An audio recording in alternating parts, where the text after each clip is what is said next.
ಇನ್ನು ಸಚಿವ ನಾಗೇಂದ್ರ ರಾಜೀನಾಮೆಗೆ ಅಂತೂ ಇಂತೂ ಹೈಕಮಾಂಡ್ ಸಂದೇಶ ರವಾನಿಸಿದೆ. ಇಲ್ಲಪ್ಪ, ಇಷ್ಟೊಂದೆಲ್ಲ ರಗಳೆ ಆದಮೇಲೆ ನೀವಿರುವಂಥದ್ದು ಒಳ್ಳೆಯದಲ್ಲ, ದಯವಿಟ್ಟು ರಾಜೀನಾಮೆ ಕೊಟ್ಬಿಡಿ ಅಂತ ಹೈಕಮಾಂಡೇ ಹೇಳಿದೆ ಅಂತೆ. ಹೀಗಾಗಿ ಒಂದೆರಡು ದಿನದಲ್ಲಿ ನಾಗೇಂದ್ರ ರಾಜೀನಾಮೆ ಕೊಡ್ಬೋದು. ವ್ಯಕ್ತಿಗಿದ್ದ ಪಕ್ಷ, ಸರ್ಕಾರದ ಹಿತ ಮುಖ್ಯ ಅಂತ ಹೈಕಮಾಂಡ್ ಬುದ್ಧಿವಾದ ಹೇಳಿದೆ. ಎಲ್ಲಿ ತನಕ ನಾಗೇಂದ್ರ ಇರ್ತಾರೋ ಸಂಪುಟದಲ್ಲಿ ಅಲ್ಲಿ ತನಕ ಸಂಕಟ ತಪ್ಪಿದ್ದಲ್ಲ.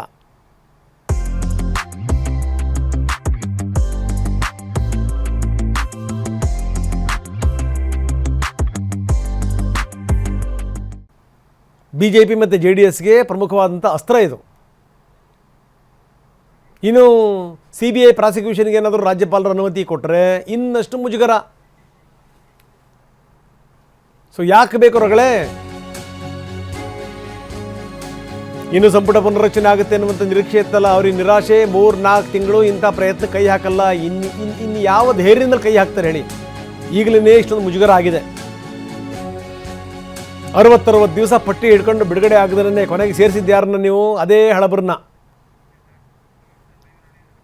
ಇನ್ಯಾವ ಧೈರ್ಯದ ಮೇಲೆ?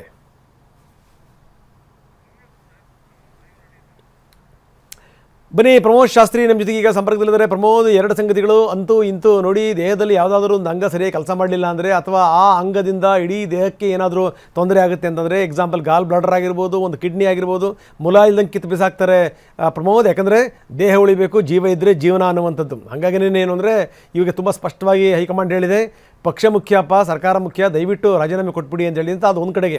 ಇನ್ನೊಂದು ಕಡೆಗೆ ತುಂಬ ಜನರಿಗೆ ಎಲ್ಲೋ ಒಂದು ಕಡೆಗೆ ಇಲ್ಲಪ್ಪ ನಾವು ಮತ್ತೆ ಸಂಪುಟ ಸೇರ್ಬೋದು ಅನ್ನುವಂಥದ್ದಿತ್ತು. ಆದರೆ ಸಂಪುಟ ಪುನರ್ರಚನೆ 3-4 ತಿಂಗಳು ಇಲ್ಲ ಅನ್ನುವಂಥ ಮಾಹಿತಿ ಬಂದಿರೋದು. ಏನಿದೆ ಹೆಚ್ಚಿನ ವಿವರ Pramod?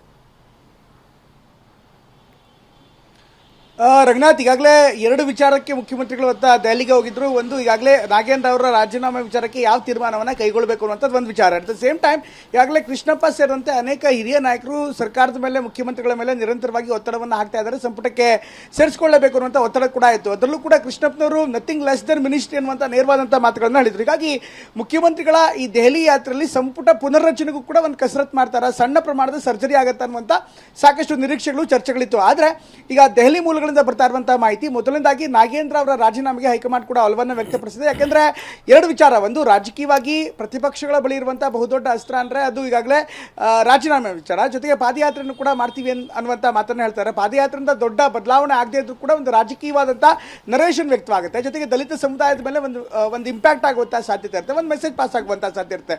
At the same time ಕಾನೂನಾತ್ಮಕವಾಗಿ ನೋಡೋದಾದ್ರೂ ಕೂಡ ರಾಜ್ಯಪಾಲರು ಪ್ರಾಸಿಕ್ಯೂಷನ್ಸ್ಗೆ ಅನುಮತಿ ಕೊಟ್ಟರೆ ಮತ್ತೆ ಅದು ಸರ್ಕಾರಕ್ಕೆ ಮುಜುಗರದ ಸಂಗತಿ, ಸರ್ಕಾರಕ್ಕೆ ಕಳಂಕಿತ ಸರ್ಕಾರ ಅನ್ನುವಂಥ ಆಪಾದನೆ ಬರುತ್ತೆ. ಅದನ್ನು ಮತ್ತೆ ಮುಂದುವರಿಸಿದ್ರು ಕೂಡ, ಸಚಿವರನ್ನ ಮತ್ತೆ ಮುಂದುವರಿಸಿದ್ರು ಕೂಡ ಆಗಲೂ ಕೂಡ ಒಂದು ಸಾಮಾಜಿಕವಾಗಿ, ಸಾರ್ವಜನಿಕವಾಗಿ ಒಂದು ಮುಖಭಂಗವಾಗುವಂಥ ಸಾಧ್ಯತೆ ಇರುತ್ತೆ. ಹೀಗಾಗಿ ಈ ಎಲ್ಲ ಆಯಾಮದಲ್ಲಿ ಚರ್ಚೆ ಮಾಡಿದಾಗ ಮುಂದೆ ಆಗುವಂಥ ಸಂಭಾವ್ಯ ಡ್ಯಾಮೇಜನ್ನು ಕಂಟ್ರೋಲ್ ಮಾಡೋ ನಿಟ್ಟಿನಲ್ಲಿ ಈ ಒಂದು ನಿರ್ಧಾರಕ್ಕೆ ಬರಲಾಗಿದೆ.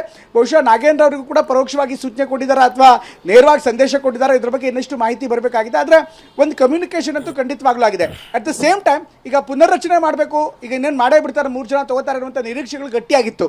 ಆದರೆ ಮುಂದಿನ 3-4 ತಿಂಗಳುಗಳ ಕಾಲ, ಕನಿಷ್ಠ 3-4 ತಿಂಗಳ ಕಾಲ ಯಾವುದೇ ರೀತಿಯಂತ ಸಂಪುಟದ ಸರ್ಕಸ್ ಅನ್ನ ಮಾಡದೇ ಇರೋದಕ್ಕೆ ಮುಖ್ಯಮಂತ್ರಿಗಳು ಕೂಡ ತೀರ್ಮಾನ ಮಾಡಿರುವಂತೆ ಕಾಣಿಸ್ತಾ ಇದೆ. ಹಾಗೆ ಹೈಕಮಾಂಡ್ ಕೂಡ ಅದೇ ರೀತಿಯಂತ ನಿರ್ಧಾರಕ್ಕೆ ಬರುವಂತ ಸಾಧ್ಯತೆ ದಟ್ಟವಾಗಿದೆ. ಯಾಕೆಂದ್ರೆ ಈಗಾಗಲೇ ಸಾಕಷ್ಟು ಡ್ಯಾಮೇಜ್ ಆಗಿದೆ. ಮತ್ತೆ ಅಸಮಾಧಾನ, ಮತ್ತೆ ಲಾಬಿ, ಮತ್ತೆ ಕನ್ಫ್ಯೂಷನ್ಸ್ಗಳು ಕ್ರಿಯೇಟ್ ಆದರೆ ಸರ್ಕಾರದ ಇಮೇಜ್ ಕೂಡ ಧಕ್ಕೆ ಆಗುತ್ತೆ. ಹೀಗಾಗಿ ಏನಿದ್ರು ಕೂಡ ಆಡಳಿತಾತ್ಮಕ ವಿಚಾರಕ್ಕೆ ಗಮನ ಹರಿಸಿ ಅನ್ನುವಂಥ ಸೂಚನೆ ದೆಹಲಿಯಿಂದ ಸಿಗ್ತಾ ಇದೆ. ರಂಗನಾಥ್, ಎಸ್, ಧನ್ಯವಾದ ತಮ್ಮೆಲ್ಲ ಮಾಹಿತಿಗೆ.